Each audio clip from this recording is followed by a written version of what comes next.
लेकिन उनको कोई खेद नहीं है, उनको कोई दर्द नहीं है। लेकिन मैं मास्टर सदानंद जी को हृदय से अभिनंदन करता हूं कि उन्होंने जिस प्रकार से इतनी भयानक हमले के बाद भी देश की सेवा का अपना व्रत जारी रखा और आज देश की नीति निर्धारण में अंदर अपना योगदान दे रहे हैं। ये गर्व की बात है और ऐसे लोगों के सहारे हम राजनीति में जीते हैं, काम करते हैं, देश के लिए जीने मरने की प्रेरणा मिलती है। ये संस्कार हमें पाए हैं ऐसे लक्षावधि कार्यकर्ताओं के तब से पाए हुए हैं। आदरणीय सभापति जी,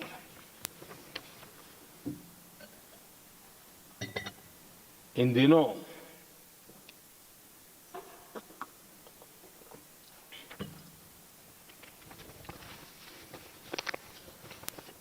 और वैसे कांग्रेस के हमारे साथियों का मुझ पर जरा विशेष प्रेम है, तो स्पेशल प्रेम है। और जब मैं जिम्मेवारी जो मिली है उसके तहत, और जिम्मेवारी न मिलती तो भी देश के लिए जीना तुमने सीखा है। हम विकसित भारत की जमीन मजबूत कर रहे हैं, उसको एक ताकत दे रहे हैं। एक तरफ देश के युवाओं के लिए मजबूत जमीन तैयार कर रहा हूं, तो कांग्रेस मोदी की कब्र खोदने के कार्यक्रम करवा रही है। और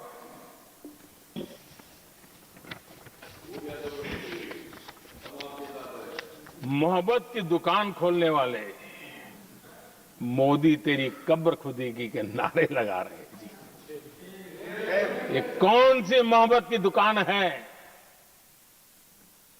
जो देश के ही किसी नागरिक के कब्र खोदने के सपने देखती हो? ये कौन सा संविधान से उन्होंने सीखा है जो देश के ही किसी नागरिक के कब्र खोदने की बात करते हो? क्या ये संविधान का अपमान नहीं है? क्या ये मानवता का अपमान नहीं है? क्या ये सार्वजनिक जीवन की मर्यादाओं का अपमान नहीं है? और उनको इसका कोई खेद नहीं है। अगर इसके बाद क्या बयान देंगे? बयान देखो, प्रधानमंत्री राज्यसभा में भी रो रहा था।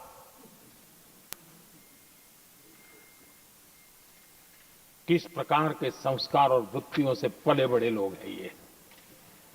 आदरणीय सभापति जी,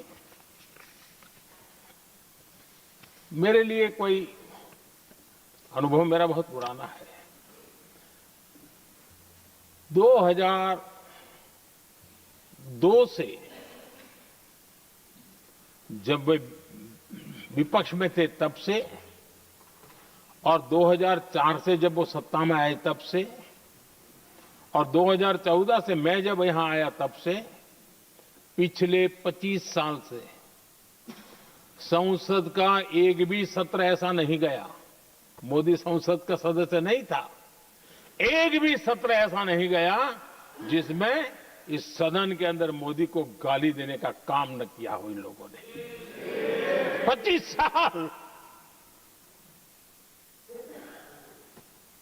और मुझे किसी ने पूछा था, मोदी जी आपके स्वास्थ्य का क्या राज है? मैंने कहा, मैं डेली 2 किलो गाली खाता हूं।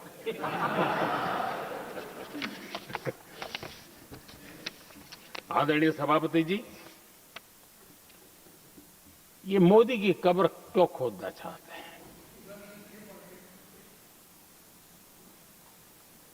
ये सिर्फ नारा नहीं है, ये इनके भीतर पड़ी हुई नफरत का प्रतिबिंब है, इसकी अभिव्यक्ति है। और वे इसलिए हैं, हमने गिरा, इसलिए मोदी की कब्र खोदना चाहते हैं। हमने नॉर्थ ईस्ट में बम, बंदूक और आतंक का जो छाया बना रहता था, नॉर्थ ईस्ट में शांति और विकास का राह अपनाई, इसलिए वो मोदी की कब्र खोदने पर सोच रहे हैं। पाकिस्तानी आतंकियों को घर में घुस करके जवाब देते हैं। इसलिए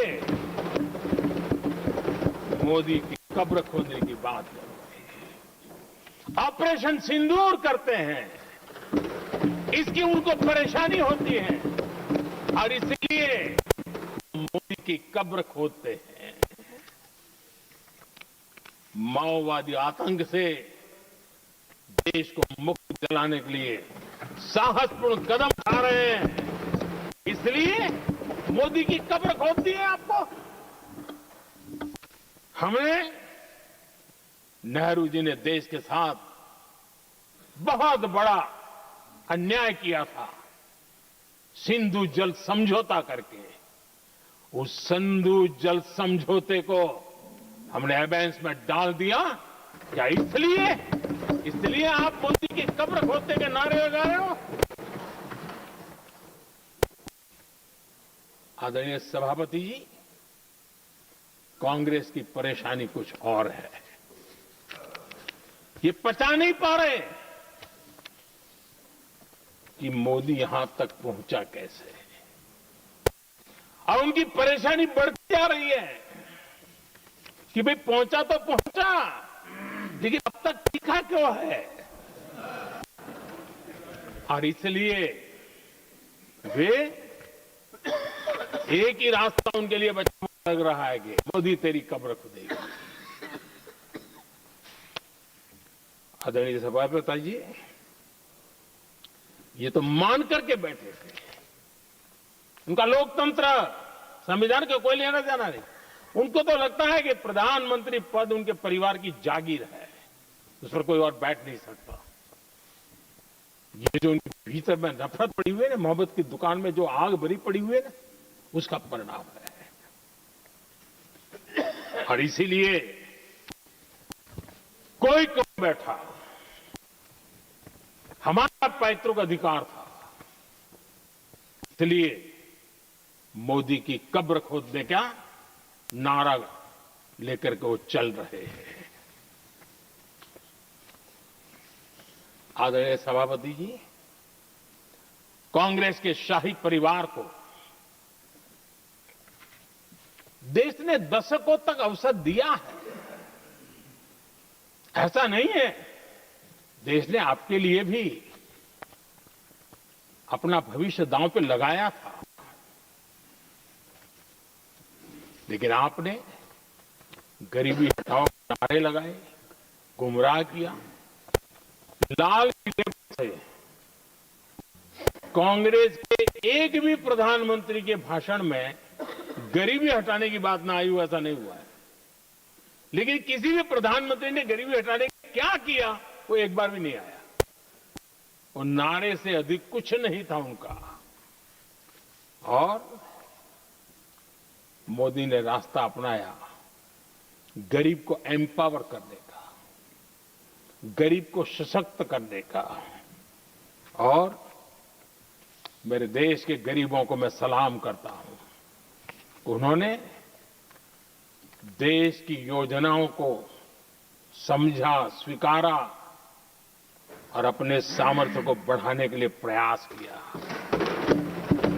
मैं देश के गरीबों का गौरवगान करता हूं कि हमारी नीतियों पर भरोसा करके, हमारी नीयत पर भरोसा करके उन्होंने भी अपने आप को खपाने के लिए कोई कमी नहीं रखी।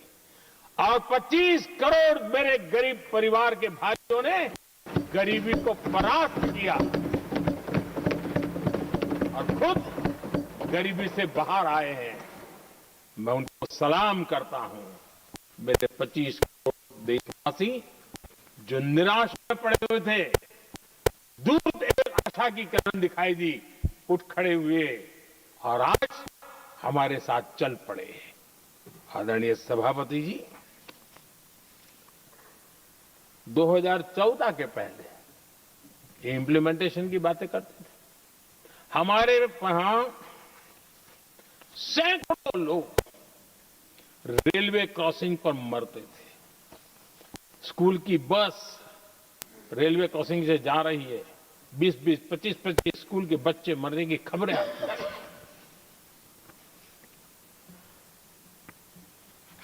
अनमैन्ड रेलवे क्रॉसिंग, वो इतना बड़ा काम नहीं था कि नहीं कर सकते थे। ये काम भी मुझे करना हुआ और हमने सारे अनमैन्ड क्रॉसिंग बंद कर दिए, लाखों लोगों की जिंदगी बचा ली। इसलिए ये मोदी की कब्र खोदना चाहते हैं। आदरणीय सभापति जी, 2014 से पहले इस देश में 18,000 गांव ऐसे थे जिनको बिजली का मतलब पता नहीं था। बिजली का कोई तार होता है, कोई बल्ब होता है, कोई लट्टू जलता हुआ उसमें उजाला निकलता, पता नहीं था उनको। 18,000 गांव 2014 के बाद जब आपने हमें दायित्व देशवासियों ने दिया, उन 18,000 गांव जिन्होंने कभी बिजली का मुंह तक नहीं देखा था, बिजली का शब्द भी कान पे नहीं सुना था, उन घरों में उजाला पहुंचाया।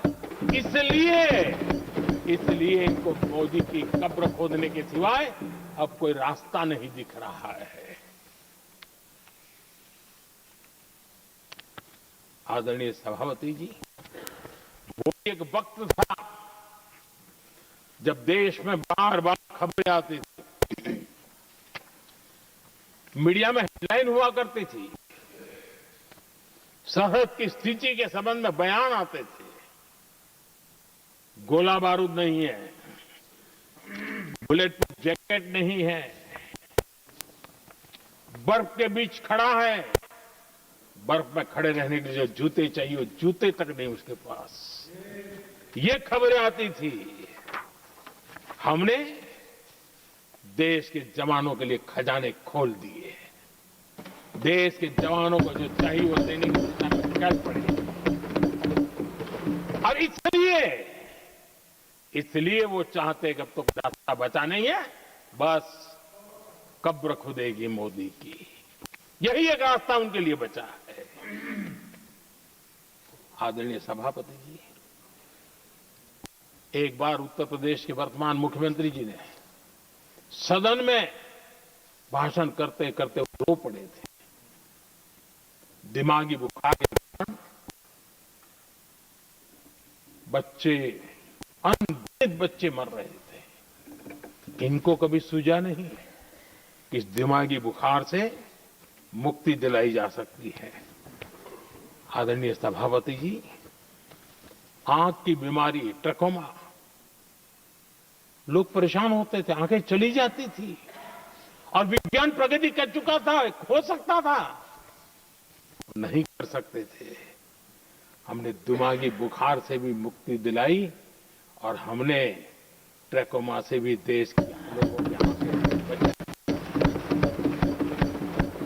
यही सफलताएं हैं, यही संवेदनशीलता है, समाज के लिए जीने मरने का यही संकल्प है।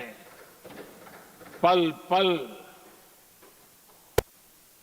तिल तिल समाज के लिए बिताना, घिसना, झलना, वो उनको परेशान कर रहा है।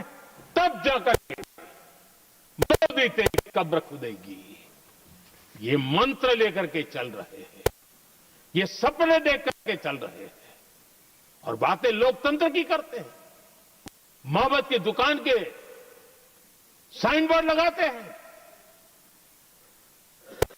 क्या सार्वजनिक जीवन में ऐसी नफरत होती है? आदरणीय सभापति जी, इनकी सरकार रिमोट से चलती थी,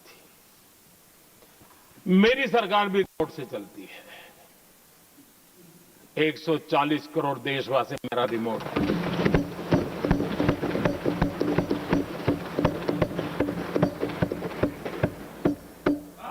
एक 140 करोड़ देशवासियों के सपने, 140 करोड़ देशवासियों की आकांक्षाएं, देश के नौजवानों के संकल्प, इनके लिए हम जीते हैं, इनके लिए सरकार चलाते हैं। नहीं है, सत्ता हमारी सेवा का माध्यम है।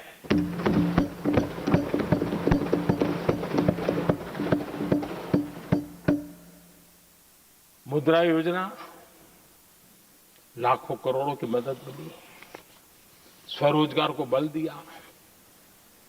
कांग्रेस ने कभी स्टार्टअप कल्चर को प्रमोट ही नहीं किया।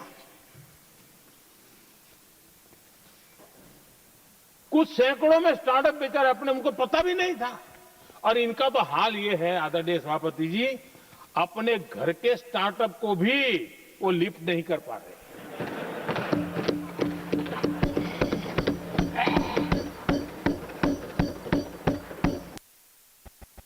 हमारी सरकार में आज 2 लाख से ज्यादा स्टार्टअप है।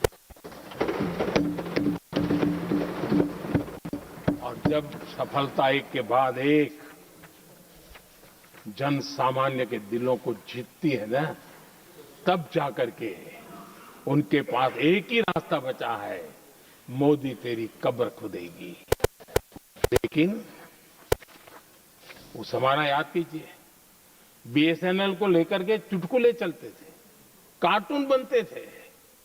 आज स्वदेशी 4G स्टैक हमने खड़ा कर दिया। 5G दुनिया में सबसे तेज गति से रोल आउट करने का काम हमने कर दिया। कम्युनिकेशन की नई जनरेशन, नई टेक्नोलॉजी, नई सोच, इसको हमने आगे बढ़ाया। और इसलिए दर्द जुबान पे आ रहा है, मोदी तेरी कब्र खुदेगी। आदरणीय सभापति जी, गरीब की सेवा ये मेरा सौभाग्य है। 4 करोड़ गरीबों को पक्के घर देना मैं जीवन में सुकून मानता हूं। बिजली, पानी, गैस का सिलेंडर, टॉयलेट की सुविधा, मुझे लगता है कि हां, परमात्मा ने मुझे सही दिशा में काम करने की प्रेरणा दी। पहली बार गांव की महिला गर्व से कह रही है, हां मैं लखपति दीदी बनी हूं। तो दूसरी कह रही है, इस साल तक मैं लखपति दीदी बन जाऊंगी। जो बन गई है उनको जब पूछता हूं, नहीं बोले साहब अब तो करोड़पति के लिए सोच रहे। ये जो मिजाज बदला है, जो आत्मविश्वास बढ़ा है, और ऐसे देश के कोटि कोटि जनों के आशीर्वाद जिस इंसान पर हो, कोटि कोटि माताओं बहनों का जिस पर रक्षा कवच हो, नारे कितने ही लगा लो, कब्र तुम नहीं खोद पाओगे। ये देश की शक्ति, आशीर्वाद रूपी कवच, माताओं बहनों का मेरे प्रति जो भाव रहा है, जिस श्रद्धा भाव से मैंने माताओं बहनों की सेवा करने का काम किया है, जिनको कोई पूछता नहीं था, उसको मोदी पूजाता है। यही कारण है, ये आशीर्वाद ही है जो इनको चूभते हैं, और इसलिए कब्र खोदना चाहते हैं। आदरणीय सभापति जी, चोरी करना जिनका पुश्तैनी धंधा है, जिन्होंने एक गुजराती की सरनेम भी चुरा ली,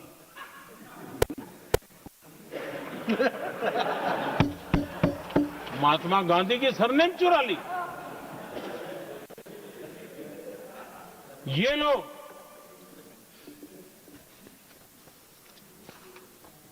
और देश की जनता इतनी समझदार कि ऐसी पटक देती है, ऐसी पटक देती है लोगों को।